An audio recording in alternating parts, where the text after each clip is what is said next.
Mister आहेत माझे राहुल गायकवाड. किती दिवस वाट बघायची आपण, घेऊनच जाणार त्यांना अशी.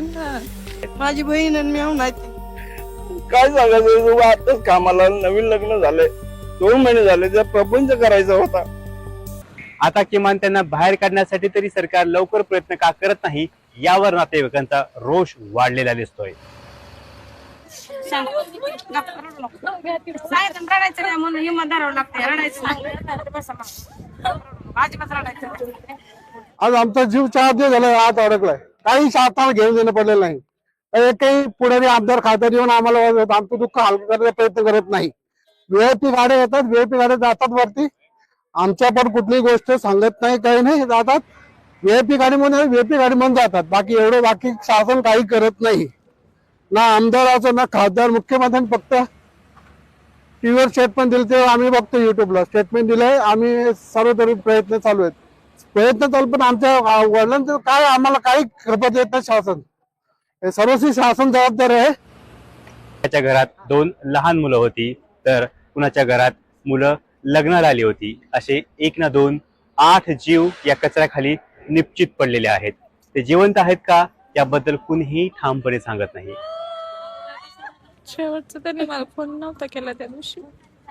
मला आले होते सोडायला, म्हणलं मी जाऊन येतो कामावर, एवढंच फोन नाही झालं, फरक नाही बोलत. माझा काय आहे, माझा हाय का इथं, माझा हाय ते लेकरू हाय, माझा उद्या माझं हित हाय. काल आम्हाला जी माहिती मिळाली की एक मुलगा जो त्याला बाहेर काढलेला दवाखान्यातून, त्या मुलांनी तोडून माहिती मिळाली आम्हाला की जी 2-3 मुलं होती ती दरवाजेच्या मार्गे बाहेर पळत गेली. तो आणि पळत जाताना तो अचानक तो ढिगारा आला त्यांच्या अंगावर.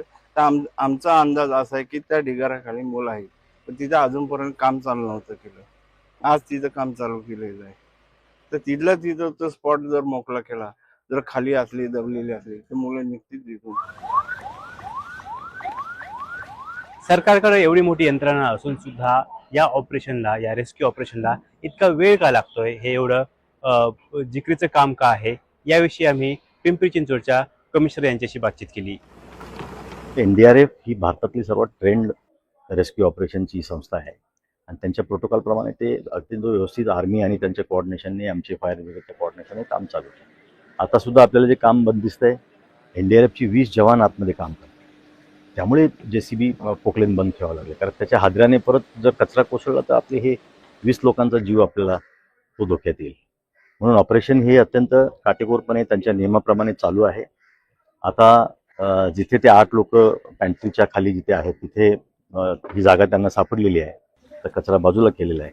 आता बिल्डिंगचे ते बीम आणि हे ओढून बाहेर काढतील आणि मग नंतर तिथे जाऊन ते त्या लोकांना रेस्क्यू करण्याचा प्रयत्न करतात. JCB का बंद ठेवले आता, कारण ते काम करतायत तिथे, प्रयत्न करतायत.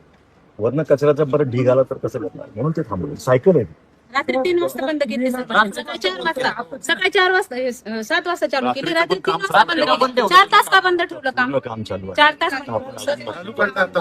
4 तास पण ठेवलं.